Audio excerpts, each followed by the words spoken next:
Okay.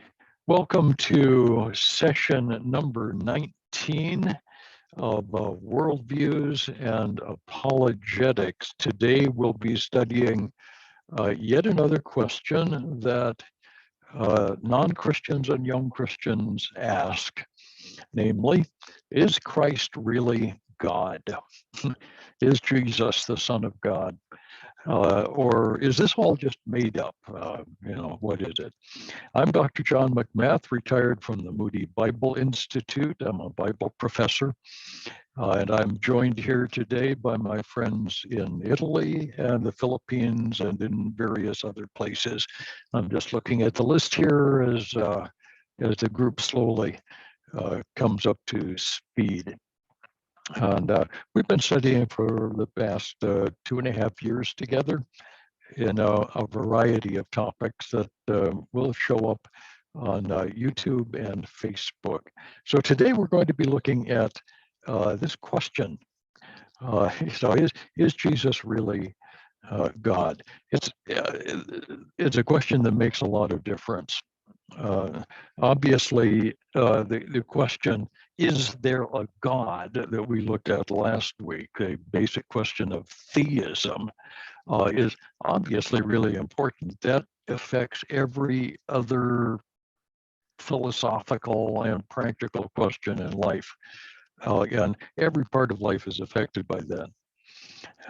The fact is that unless God reveals himself, we can never really know for sure.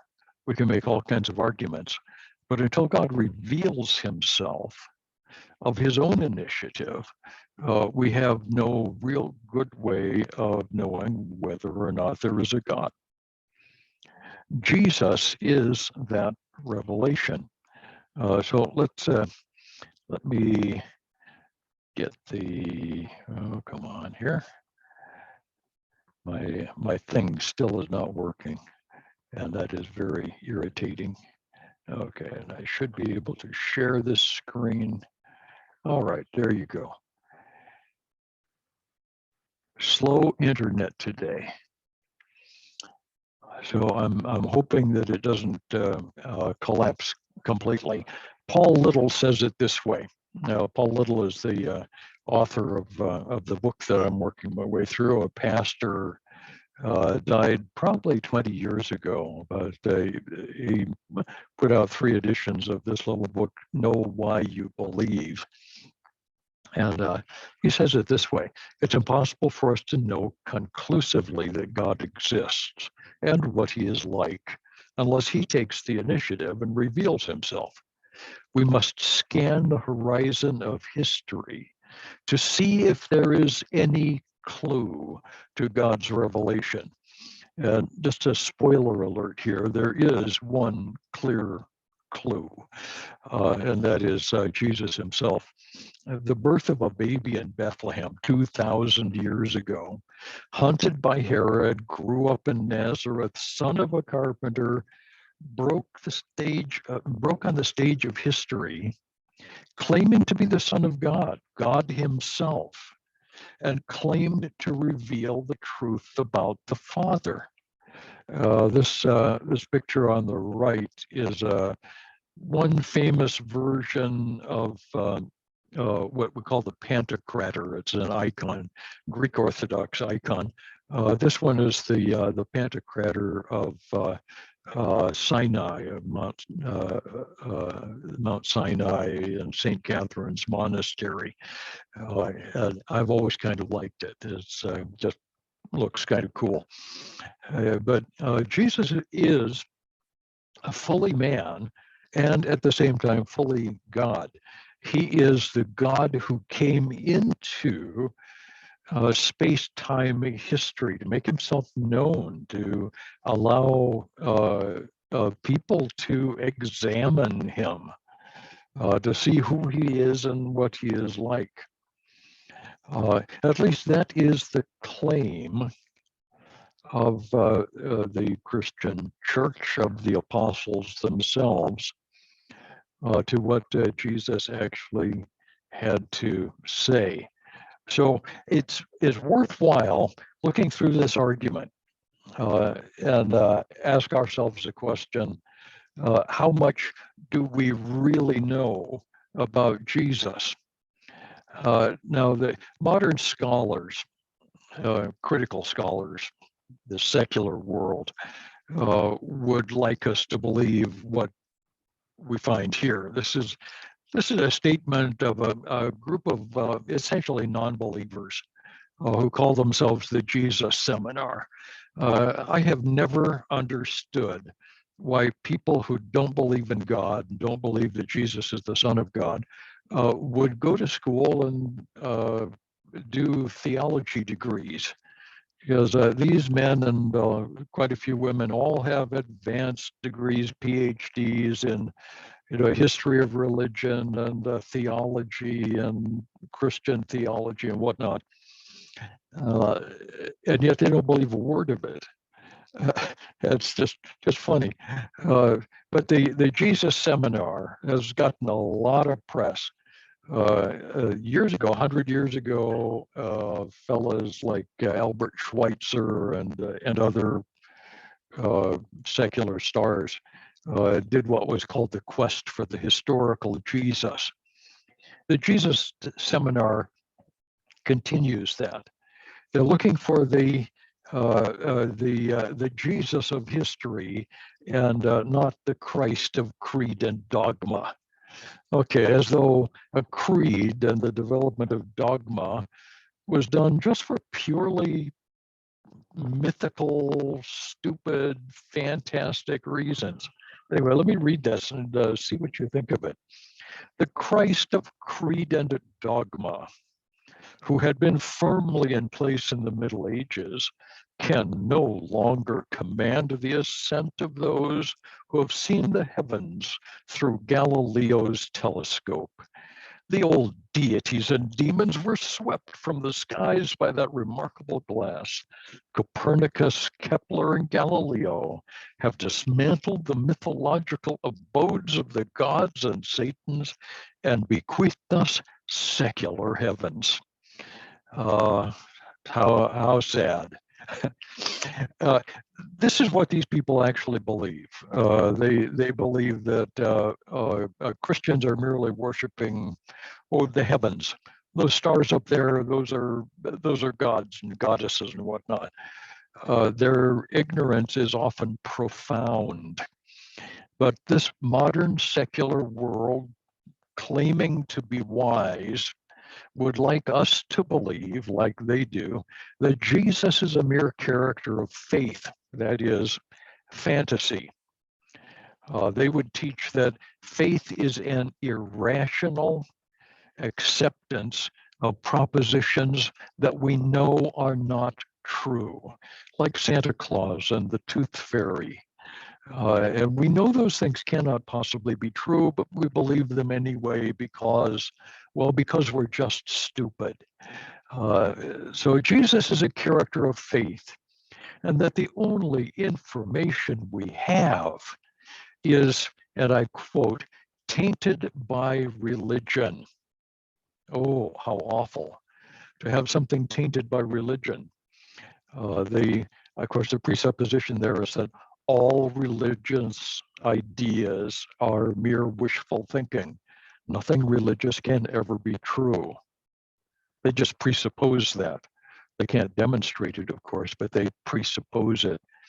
So they say that it's good to begin with the historical record. Well, I'm okay with that. Let's begin with the historical record. And first of all, I'm going to argue that the New Testament itself counts as part of the historical record. This is what you're seeing here on the double screen. I don't expect you to be able to read it. This is capital letter Greek manuscript, an uncial manuscript called Sinaiticus, our oldest manuscript of the complete Bible in Greek. Dates to the 4th century, shortly after the time of Constantine. We know that Constantine ordered the production of, I believe it was 50 great manuscript copies of the Bible to be placed in the great churches of the empire of that time. We think this is probably one of those. It's the best we can tell. Produced by professional scribes, and it's a very good copy. Of course, this is not our oldest copy of the various parts of the New Testament. We have manuscripts that go all the way back to the end of the 1st century. A papyrus manuscript named P52, papyrus number 52, part of the John Rylands Library collection of papyrus fragments, clearly dates back to shortly after 100 AD. It is almost certainly a copy of the original manuscript of the Gospel of John. This means that the Gospel of John was originally put on papyrus. It was originally written by John, the end of the 1st century, at precisely the time when it claims to have been written. The other Gospels were in place and were circulating prior to the Gospel of John. And there is no good reason to doubt the historical provenance of the Gospels. The book of Acts is closely related to the Gospel of Luke. Luke clearly wrote the Gospel while he was in Caesarea during the travels of Paul. He does a lot of firsthand interaction, notably with Mary. The book of Acts is eyewitness accounts of the planting of the young church. And there's no reason at all to believe that it's not a historical record. The letters of Paul are closely connected with the book of Acts. So we can splice all of this together. There's no reason at all to believe that any of the letters that are attributed to Paul don't date to the 40s, the 50s, and the early 60s AD. There's no reason at all. The entire New Testament, in fact, was written by baptized Jews for the most part, except for Luke, who were eyewitnesses to the events they claimed to be talking about. In a court of law, documents like this would be considered the gold standard. So we can argue that the New Testament counts, and we can argue on strong foundations. It was written by convinced eyewitnesses, and that's not a strike against it. The fact that the people who wrote the New Testament believed they were telling the truth is not a bad thing. If I ask for a witness to an automobile accident to write an affidavit of what she saw that afternoon, as she writes out a paragraph of what she saw so that it could go to court, I haven't broken any evidence rules by asking for a written affidavit. She believes that she saw what she saw, and this is her recollection, and this is all really a good thing. So from the simply secular historical point of view, the New Testament is in fact a legitimate primary source for the history of the period. The people who wrote the New Testament had come face to face with a miracle-working carpenter. They actually saw him work miracles. They knew who he was and where he came from. He wasn't a vision who popped out of nowhere. This miracle worker claimed to be the Son of God and demonstrated that by the resurrection from the dead. He was raised from the dead. Their testimony may be counter to Enlightenment philosophy, but it still counts as legitimate historical evidence. An honest courtroom would accept this evidence. Now, I'll admit there are not a lot of honest courtrooms anymore. There was a time when you could count on judges and juries to be honest, but I'm not sure that's true anymore. A large part of the argument for Jesus' divinity, his deity, is an argument from the authenticity of the New Testament itself. And I'm intending to do 2 entire sessions on details related to the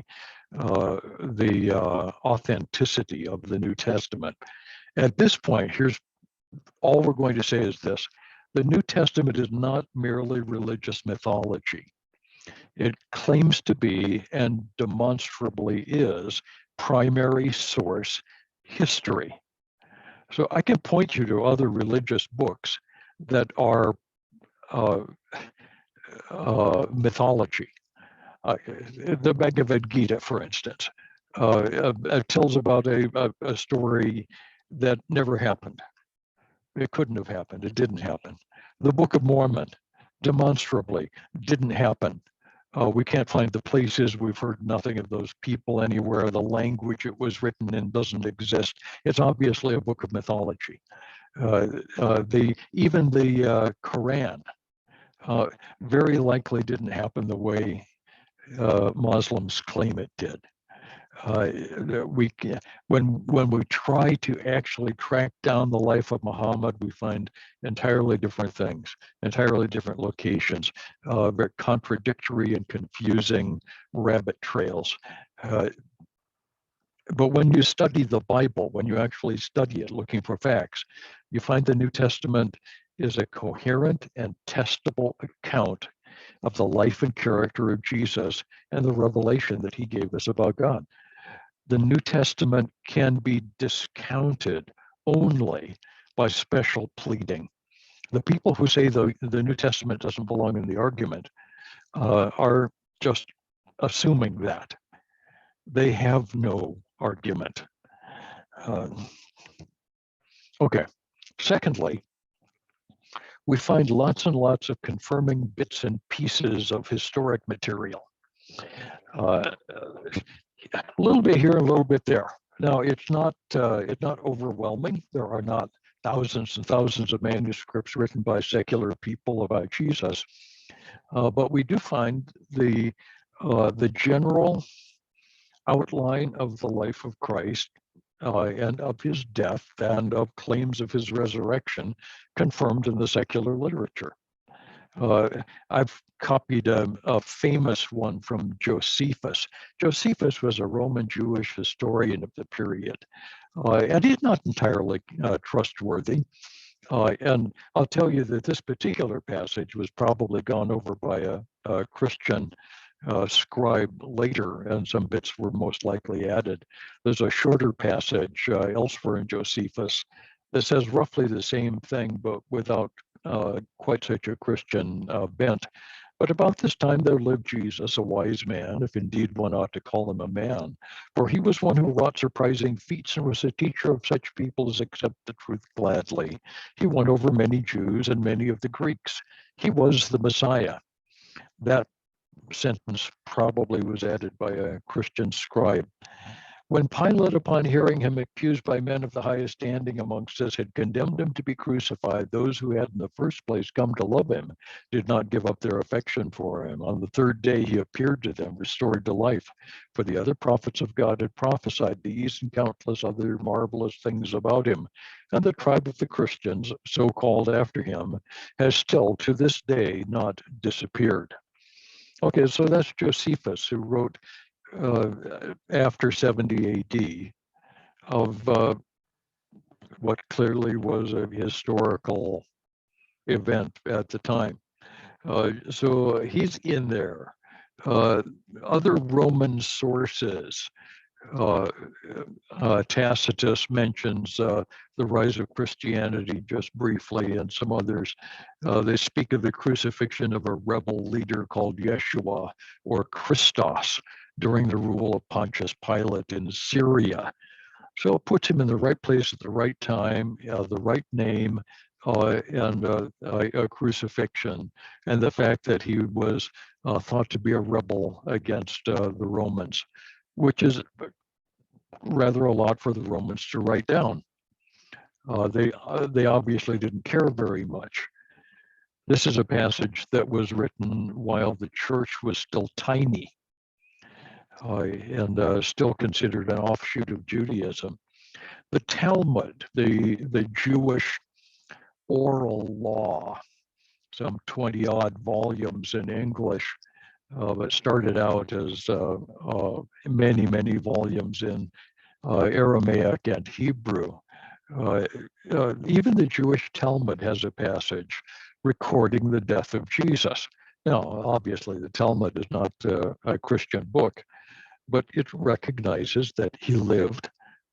He claimed to be God.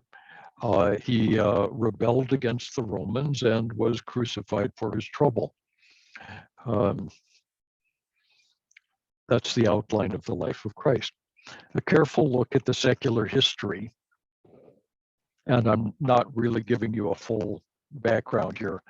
A book that is worth looking at, Josh McDowell, Evidence That Demands a Verdict.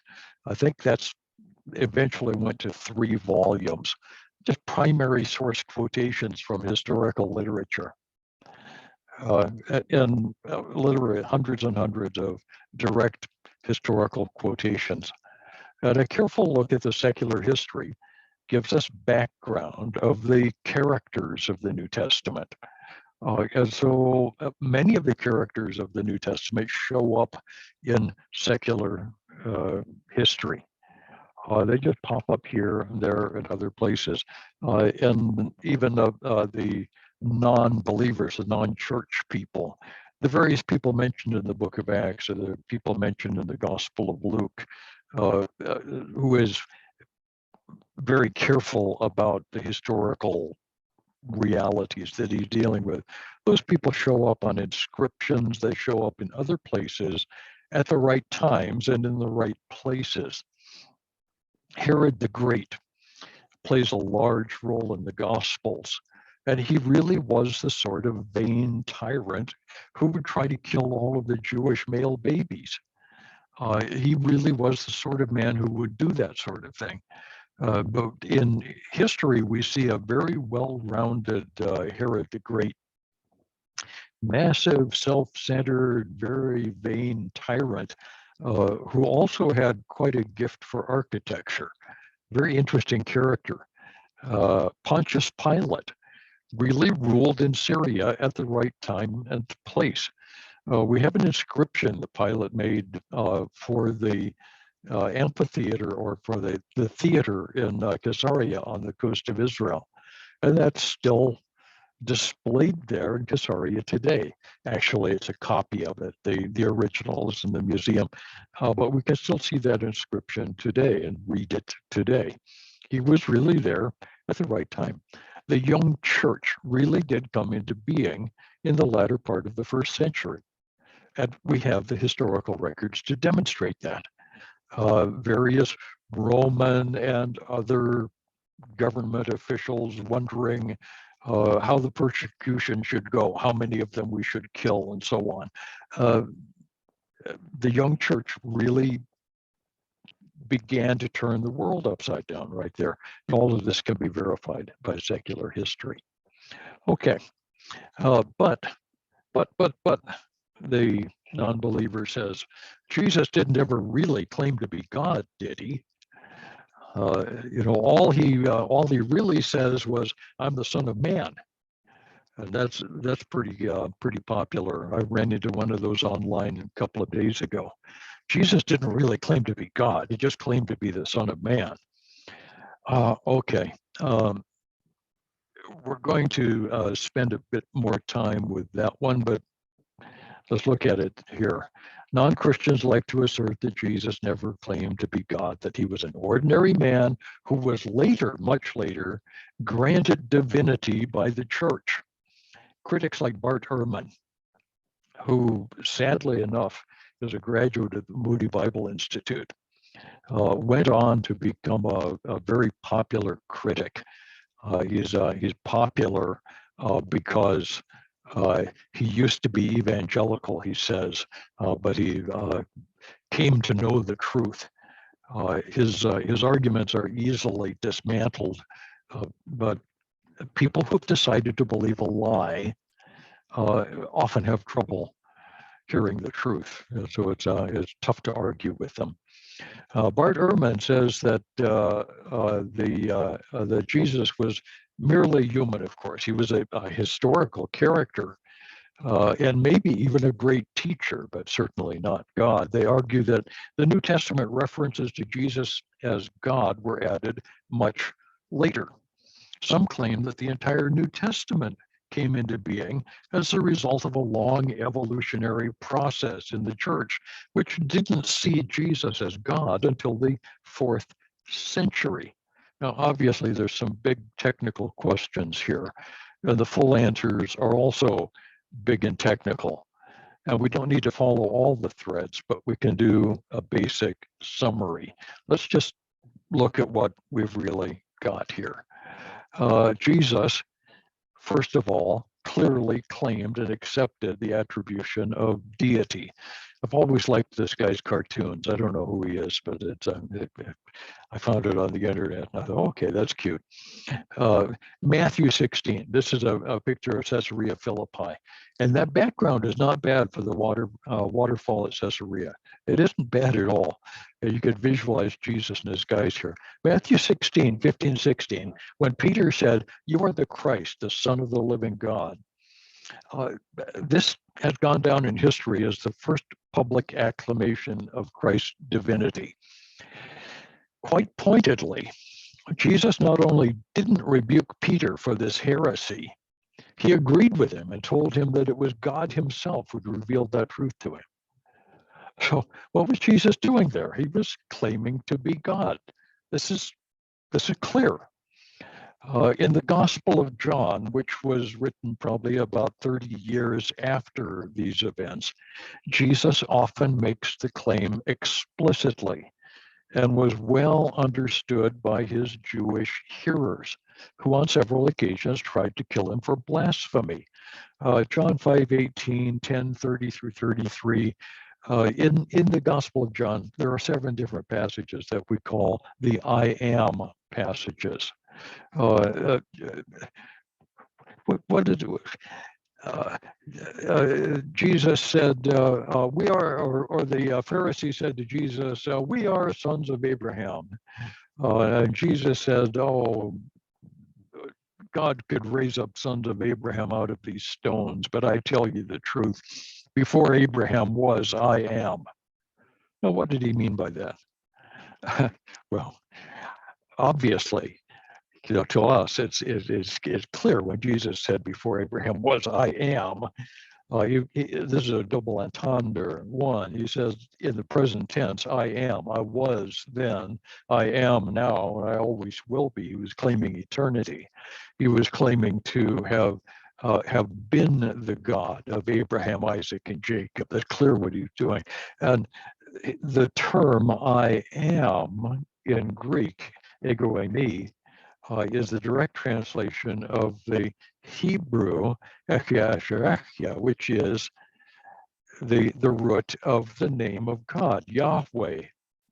When God says, I am Yahweh, your God, he's claiming self-existence. He exists because he exists. There's a whole lot of theology going on there. Jesus understood that, and he knew exactly what he was saying. Jesus here claims the prerogatives of deity, such as performing miracles and healings, even forgiving sin. The Jews often chastised him for this. The Pharisees in particular hated Jesus because he was claiming to be God. They knew exactly what he was up to, and they determined that they were going to have to kill him because he, being a mere man, claimed to be God. So did Jesus claim to be God? Well, the Pharisees thought so. The Pharisees thought so. But did the early church knew what Jesus meant? Yes, the early church was made up mostly of Jews, but soon there were Gentiles as well. The book of Acts and the letters of the New Testament describe an early church focused on the key doctrinal distinction of Christianity, namely that Jesus is the Son of God, incarnate among men, died for sin, risen the third day, seated at the right hand of God. Nowhere in the early church do we see evidence of doubt or of an evolution of doctrine. There were heretical views out there by the second century. We start seeing them belonging to Gnostics and other pagans, but they never gained ground with the true church, ever. When the critics say Jesus didn't become God until the 4th century, they're speaking about the so-called Christological controversies of that century. A study of the history of the church is outside our scope right now. But during the 4th century, there were arguments about how to put into good Greek of the age what the New Testament clearly taught. So the theologians and the fathers of the church at the councils of Nicaea and 100 years later, Chalcedon, hammered out theological statements that put into words very careful, precise theological words, what the entire church had known from the beginning. There was the central thrust of the New Testament is that God himself has become a man. Jesus is the Son of God who died for sins and was raised again for our salvation. That is the core of the gospel message, and there was never any doubt about that. It's impossible to explain the Christological controversies of the 4th century without that central thrust. The church is all about the deity of Christ. And without that, there's none of the rest of it would have happened. The question was never, is Jesus really God?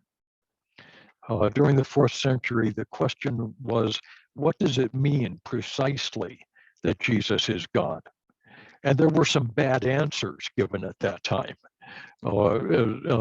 Positions, I think, taken by honest men who were trying to hammer it out, but they were wrong.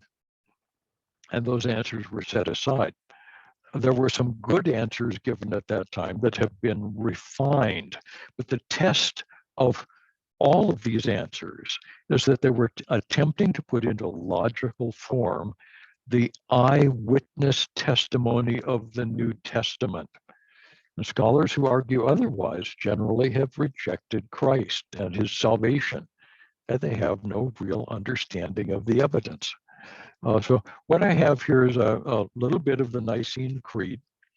And this is the first 2 paragraphs of the Nicene Creed. It goes on to a brief mention of the Holy Spirit. But here we have this. This is actually the Niceno-Constantinopolitan Creed. And it was originally written in Greek. This is a translation that we have fairly recently. I believe in one God, the Father Almighty, maker of heaven and earth, and of all things visible and invisible. That's the statement about God the Father. And the long statement of Nicaea is this one, which is one long paragraph. Well, actually, in English, a couple of paragraphs. I believe in one Lord, Jesus Christ, the only begotten Son of God. Got that? Son of God. Born of the Father before all ages, God from God, light from light, true God from true God, begotten, not made, consubstantial, or of one substance with the Father. Through him all things were made. For us men and for our salvation, he came down from heaven.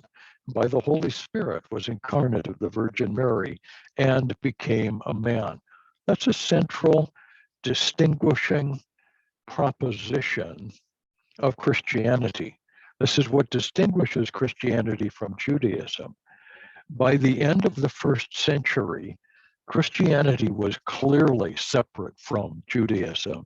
And it's this idea that made that true. The critics have simply missed the point, which is fairly typical. It's tough to be a critic without missing the point.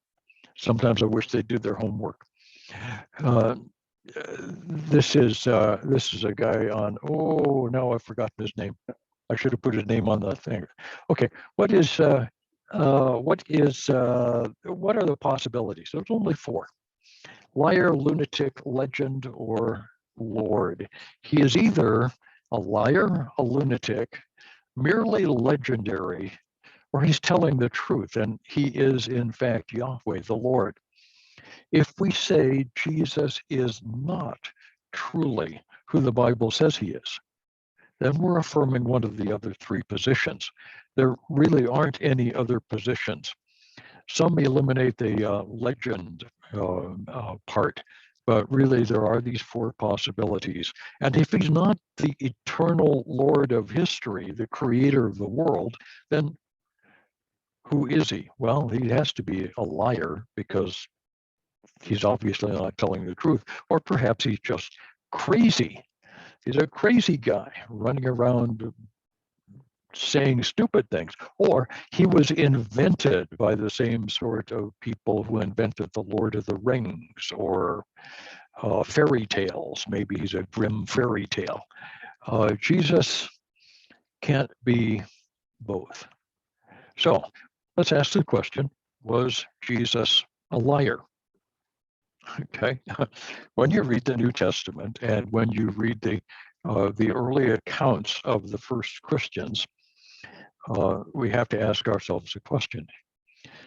Did Jesus lie when he claimed to be God while knowing he was not God?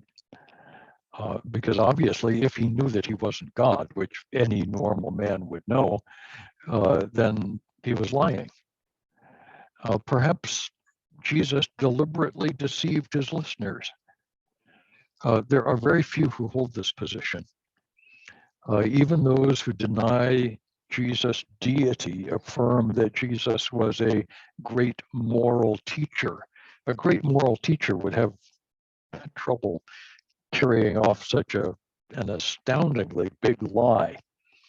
But if he was a liar, a man of such mediocre character that only lies about himself could help with his abysmally low self-concept, he would then be such a morally depraved character that he would lie to get what he wanted, even if doing so would shamefully deceive billions of people into living a life like his own.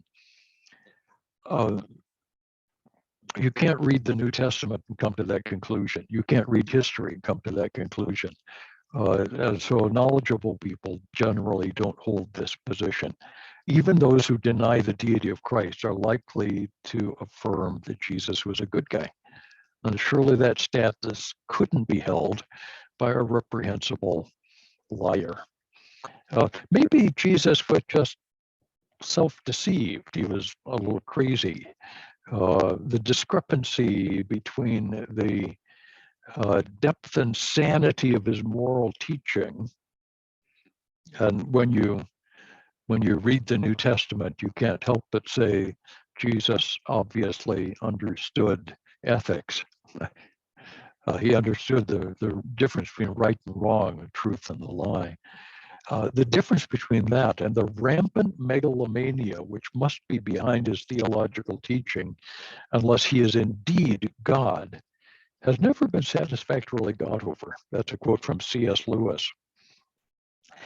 If he's telling this gigantic lie, then he's a little crazy. This is door number 2, really, that Jesus was sincere but self-deceived, like the kindly gentleman selling pencils on the corner who believes he is a jelly donut. We don't believe he is in fact a donut, but otherwise he's harmless. So we give him an occasional coin and walk on past. However, this is actually a very big deal. If Jesus were deceived about such a major point because he was just mentally unstable, how could anything else he says possibly have any value? Yet, when we look at the evidence about his life and teaching, we find a depth, a consistency, a profound truthfulness that's incompatible with mental illness. We've all run into people who are mentally ill, schizophrenics and psychotics of various kinds who wander into the church. We know the difference between that and a sane human being. So he's probably not a liar. He's probably not crazy. Well, that leaves a third possibility, a legend. So the Jesus Seminar asks, who was the real historical Jesus? He obviously started out as just a man, maybe a great teacher, but maybe not even real. Maybe he never existed. The church in the 4th century invented Jesus as a god and put words in his mouth. The New Testament wasn't invented until hundreds of years after the events it describes and is thus legend, fable, and myth. Now, frankly, it's not only liberals who deny the existence of God and stark atheists who hold this position. Neo-Orthodox who claim to be Orthodox and believe in God actually hold this position. Rudolf Bultmann, a German theologian of a century ago, invented a process he called demythologization. That's the removal of stories about God from the New Testament. So you go into the New Testament and you cut out everything that talks about God, because obviously that's not true. Modern theology students often have to suffer through this stuff. I've been through this stuff. The Modern Jesus Seminar seeks to remove the legendary components to somehow reproduce the authentic historical Jesus without all that theological bias. The legendary theory has been significantly refuted by discoveries of archaeology. We're going to spend a whole session on archaeology in a later session. Manuscript evidence, including passages that clearly support the deity of Christ, show that the original manuscripts of the New Testament were written during the 1st century, mostly within 40 years of the events described, mostly within the lifespan of the eyewitnesses. Yet for all the study, nothing has been unearthed from the eyewitnesses who can point to Jesus' tomb. The Jews said they went to the wrong tomb, or they hid him somewhere else, and this tomb is empty, but he's somewhere else. If that were true, they would have eventually found the correct tomb and pointed to the body of Jesus. They would have done it right away to get this whole thing tied up and put away. They didn't do it. We can't find a single eyewitness who can point to Jesus in the tomb. Nobody can refute the stories that are told about him. They can tell lies, but they can't tell the truth. They can't deny the reality of the lives lived by the apostles and the other leaders of the early church. It's all special pleading. It's all what we used to call begging the question. They start by assuming that Jesus is not God. And then they go on to pick out an occasional cherry in history that they can maybe twist for their own stupid purposes. You may get the impression that I don't like these people or have much respect for them, and you would be correct. Okay, the only other alternative, if he's not a liar, and nobody can seriously look at the New Testament and believe that Jesus was lying. If he's not insane, and again, you can't believe that, and he's not a legend, then he could only be what he was claiming to be. That's the only other alternatives. He is Lord. He did claim to be God because, in fact, that's who he was. But of course, talk is cheap. You and I can claim to be anything we want. Sometimes in my theology classes, I will walk in on them and claim to be the spirit of Krispy Kreme, come to bring you carbohydrates, and then dare them to refute my claim. And my favorite refutation is the kid who stood up one time and said, "But Dr. McMath, where are the donuts?" And he was right. I didn't have any donuts for them, so I was obviously not the spirit of Krispy Kreme. But I did bring donuts the next week, so that got them thinking. But of course, talk is cheap. You could call yourself anything you want to be. Did Jesus offer any credentials? Did he bring the donuts, in other words? Is there any proof that Jesus is who he claimed to be? Years ago, I wanted to rise to the status of full professor of Bible. Now, people who are not college teachers don't really know about that. They assume that a professor is anybody who teaches in college, and that's close enough for practical purposes. But when you're an actual teacher, your authority in the school and the size of your salary and the office that you get to choose from, lots of things depend on your academic rank. So I started out as an instructor. When I started with Moody, I quickly got the rank of associate professor and rose to assistant professor. And those are ranks. And those promotions come because you've been doing the job for the right number of years. So I had a lot of years under my belt when I started with Moody. So I rose to assistant professor fairly quickly. A full professor is somebody with a doctoral degree who is actively teaching and has been making productive contributions to the field for a number of years. So I had to provide the promotion committee with some evidence, the credentials of my status as a scholar. And I produced what we call a portfolio. It's a big cardboard envelope that contained copies of my coursework, copies of projects I'd written, CDs I'd produced, PowerPoint sets, transcripts of my education, a whole bunch of stuff. And the committee looked at all of that.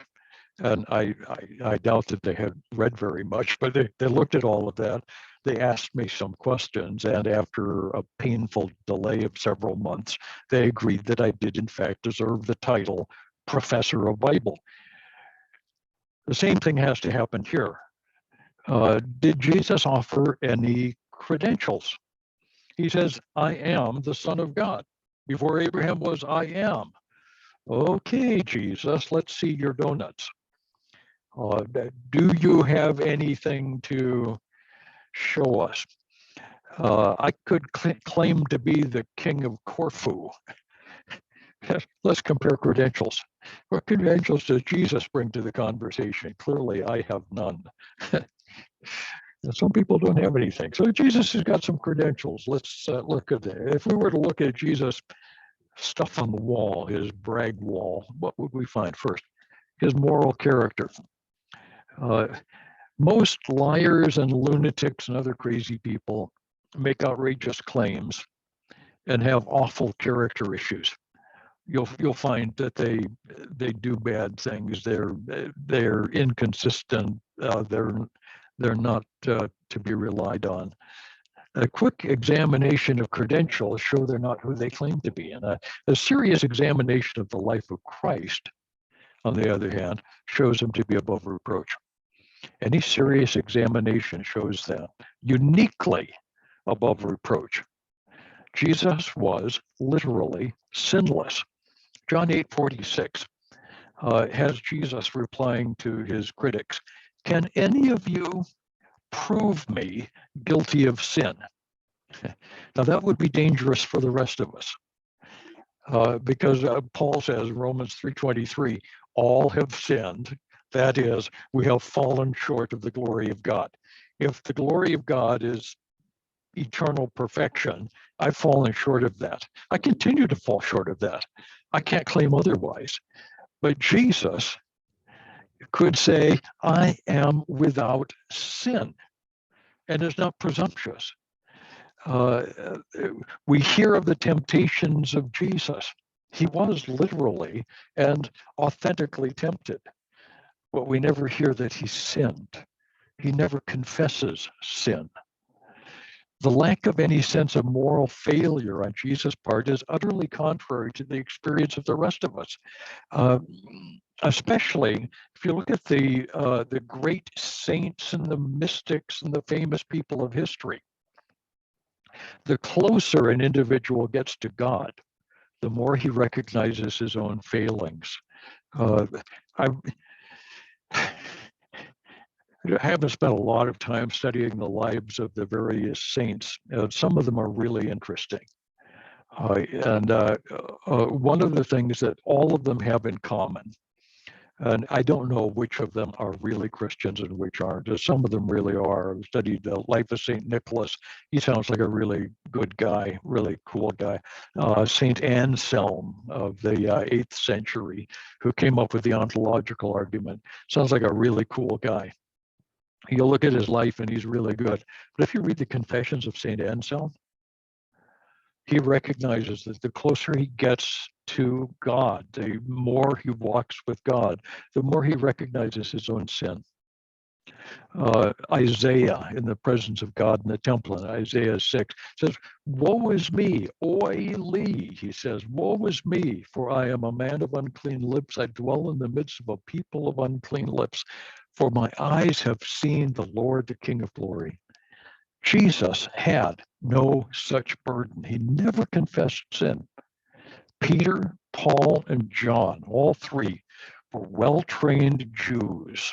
They were trained in the Pharisaical religion from childhood, and they learned to regard all men as sinful and in need of repentance. They could find no fault in Jesus. Even Pilate, who was a politician and well used to sin, could find no good legal reason to condemn Jesus. Jesus demonstrated power over natural forces. This is the Sea of Galilee, which famously can have some rather nasty storms. Jesus demonstrated power over natural forces which only belong to God, the author of those forces. He stilled a storm on Lake Galilee, Mark 4:41. And others. He turned water into wine. He fed 5,000 with a few loaves and fishes. He raised the widow's son. He raised Lazarus. Even his enemies didn't try to deny the miracles. They tried to stop him because the people were beginning to believe him. John 11:48, after the raising of Lazarus, we've got to kill this guy because he's doing remarkable miracles that even the people are beginning to follow him. Jesus demonstrated the Creator's power over illness. He's raising this one, he's healing that one. He made the lame to walk, the blind to see, the dumb to speak. One of the most outstanding cases, a blind man in John 5. Though this blind man couldn't answer the theological questions of the Pharisees, he did answer them. One thing I know, once I was blind, now I see. You tell me who he is. His experience was enough to convince him. He is included in the New Testament as an eyewitness to the power of the incarnate Son of God. The miracle par excellence in the New Testament is the resurrection, actually in the whole Bible. Jesus' ultimate credential is his resurrection from the dead. 5 times in the course of his ministry, as far as we can put it together, Jesus predicted he would go to Jerusalem, die at the hands of the Jewish authorities, and be raised from the dead. This is what we call an improbable prediction. Anybody can feel pretty safe predicting that the sun will come up tomorrow morning. But predicting a resurrection, especially your own, is a risky venture unless you can do it. Jesus always knew who he was. He knew what he had come to accomplish. If the resurrection happened, there's no difficulty with any of the other miracles. If the resurrection happened, questions about the deity of Christ are moot. If the resurrection happened, the church is perfectly right to proclaim the fact everywhere. We're going to look at the evidence for the resurrection in the next session. I want to spend a significant amount of time with that because it's so important. There's so much we have to deal there. And finally, the last evidence that we have is that we experience Christ today. We experience Christ in the life of the church. We experience Christ in our own prayer relationship with him. When we live out the Christian life, combined with logic and the evidence of history, we've got a basis for solid conviction. The non-believer will continue to choose to deny the faith. They have that right. But the non-believer is going to have to continue in his non-belief in spite of good evidence. And next week we'll continue to look at that. Hey guys, I'm gonna end this this thing here. Let's see if I can make it go away. I have to figure out why the other things happened, and then I can do this over here and ask you all to unmute. Okay, good to see everybody. Thanks. Say what? 3 inches of new snow while I was talking, Donna says. Guess what I'll be doing with the rest of my afternoon now? See if we can figure it out. I'm looking at that mud in the Philippines and kind of missing it. It's more fun to shovel. Anyway, we'll see you all. I believe it's the 3rd Wednesday of January, and I've forgotten the date. It's not the 18th, but it's the 3rd Wednesday of January. I'll send out notices to everybody on my list before that happens. But God bless everybody. We miss you all. I look forward to seeing you face to face. And bye-bye for now. Have a great Christmas break. Just remember who Jesus really is. Okay. Love you all. And we'll see you next time we can get together. Okay. Bye-bye, guys. Bye, Mark. Yeah. Take care, guys. Bye-bye, Alex. Brother Joel, good to see you, my friend. Olivia, there you are. Hey, good to see you. Bye-bye. And